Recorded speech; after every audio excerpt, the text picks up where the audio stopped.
Bro, मैंने सुना है कि इजराइल और फिलिस्तीन का युद्ध वर्ल्ड वॉर में कन्वर्ट हो रहा है। ऐसा सच में है क्या? हाँ, जिस हिसाब से खबरें सामने आ रही है उस हिसाब से हाँ भी और ना भी। कैसी खबरें आ रही है? द टाइम्स ऑफ इसराइल की एक रिपोर्ट में विदेश मंत्रालय के हवाले से 84 देशों ने इसराइल के लिए समर्थन जताया है। Italy, France, Germany, United kingdom और संयुक्त राज्य अमेरिका जैसे देशों ने भी अपना संयुक्त समर्थन व्यक्त करते हुए एक संयुक्त बयान जारी किया, जिसमें उसने हमास और उसके आतंकवादी कृत्यों की निंदा की। भारतीय प्रधानमंत्री नरेंद्र मोदी ने भी कहा कि देश इस कठिन समय में भी इजराइल के साथ मजबूती से खड़ा है और आतंकवाद के सभी रूपों और अभिव्यक्तियों की कड़ी और स्पष्ट रूप से निंदा की है। अमेरिका ने तो खतरनाक हथियार और गोला बारूद से लैस विमान इजराइल भेजा है। रिपोर्ट के मुताबिक अमेरिकी हथियारों से लैस विमान ने मंगलवार को वहां से उड़ान भरी है, जो देर रात इजराइल के नेबातीम एयरबेस पर पहुंची है। वहीं लेबनान और सीरिया की तरफ से इजराइल पर रॉकेट हमले और इराक, यमन की ओर से हमास के साथ युद्ध में शामिल होने की धमकियां एक बार फिर मिडिल ईस्ट को जंग के साए में धकेल रही है। रिपोर्ट्स के अनुसार यूएई ने सीरिया को आगाह किया है कि वे इजराइल और हमास की इस जंग में शामिल ना हो। इजरायली सेना आईडीएफ ने कहा है कि इजरायली क्षेत्र में दागे गए रॉकेट्स में कुछ की पहचान सीरियाई रॉकेट्स के रूप में हुई है। आईडीएफ के अनुसार सीरियाई रॉकेट्स इजराइल के खुले क्षेत्र में दागे गए हैं।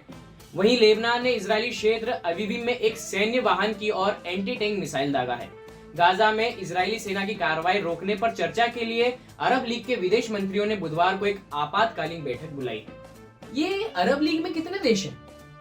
अरब लीग में देख, अरब लीग में इराक, जॉर्डन, संयुक्त अरब अमीरात, सऊदी अरब, कुवैत, मोरक्को, ओमान और कतर सहित 22 सदस्य देश हैं। एक बयान में कहा गया है कि यह असाधारण सत्र फिलिस्तीन की ओर से मिले निवेदन के बाद बुलाया गया है।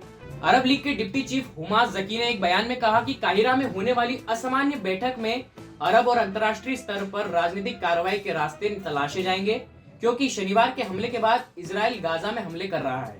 और भारत का इस युद्ध पर क्या रुख है? देख, अभी वर्तमान की बात करें तो भारत का रुख स्पष्ट है कि वह इजराइल के समर्थन में है। प्रधानमंत्री नरेंद्र मोदी ने सोशल मीडिया प्लेटफॉर्म एक्स पर लिखा है कि इजराइल में हुए आतंकी हमले की खबर से स्तब्ध हूं। हमारी संवेदनाएं और दुआएं हमले के पीड़ित लोगों और मारे गए लोगों के परिवार के साथ है। इस मुश्किल घड़ी में भी हम इजराइल के साथ खड़े हैं। पर यह रुख सिर्फ हमास इजराइल युद्ध पर। फलस्तीन पर भारत का रुख साफ है। वह आज भी संयुक्त राष्ट्र में फिलिस्तीन की आजादी और संप्रभुता की पैरवी करता है। वर्तमान मतलब इतिहास में भारत का स्टांस कैसा रहा है इजराइल को लेकर? चलिए बता।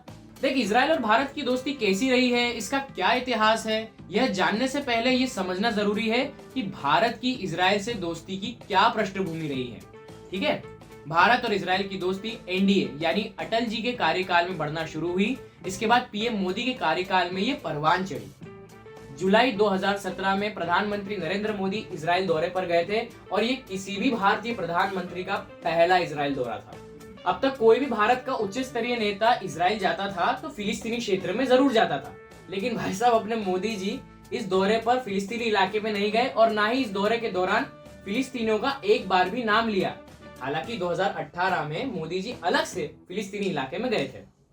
लेकिन इससे पहले कांग्रेस के शासनकाल में जब इंदिरा गांधी और राजीव गांधी का दौर था, तब भारत के ताल्लुकात इजराइल की अपेक्षा फिलिस्तीन से काफी करीबी थे।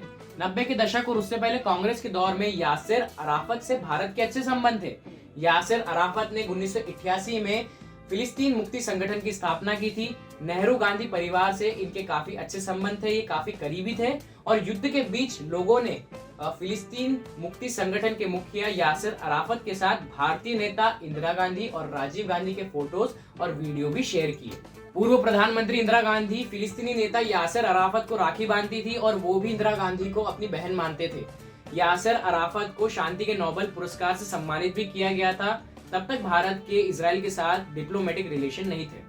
इसके अलावा सोशल मीडिया पर अटल बिहारी वाजपेयी जी का 46 साल पुराना वीडियो क्लिप जारी किया गया। उसमें वाजपेयी जी कह रहे हैं कि अरबों की जिस जमीन पर इजराइल कब्जा कर बैठा है वह उसको खाली करना होगी। अब भारत इजराइल के हक में आवाज बुलंद कर रहा है। भारत में इजराइल के राजदूत नाओर गेलोन ने भी कहा है कि इजराइल को भारत के भीतर से जोरदार समर्थन मिल रहा है, जबरदस्त समर्थन मिल रहा है, जिसके लिए वे शुक्रगुजार हैं। संयुक्त राष्ट्र में कई मौकों पर भारत फिलिस्तीन के साथ खड़ा रहा है। 2011 में भी जब फिलिस्तीन को यूनेस्को का सदस्य बनाने की मांग उठी थी, तब भी भारत ने सपोर्ट किया था। फिर 2015 में जब फिलिस्तीन का नेशनल फ्लैग यूएन में लगा था, तब भी भारत ने साथ दिया था। जानकार कहते हैं कि लंबे अरसे से भारत की विदेश नीति में अगर इजराइल को लेकर कोई दुविधा रही तो उसकी वजह थी क्योंकि भारत अरब देशों की नाराजगी मोल नहीं लेना चाहता था। लेकिन 90 की दशक से इस नीति में बदलाव हुआ और तब से लेकर अब तक भारत का रुख इजराइल की तरफ स्पष्ट होता दिखता आ रहा है। ये इजराइल हमास युद्ध पर कांग्रेस ने क्या कर दिया यार? जहां पीएम मोदी ने हमास की आलोचना करते हुए इजराइल का पक्ष लिया, तो वहां अब कांग्रेस फिलिस्तीनी नागरिकों के अधिकारों की बात कर रही है। बस बीजेपी नेताओं ने घेर लिया। विपक्ष है ब्रो, सरकार से उलट ही बयान देगी ना।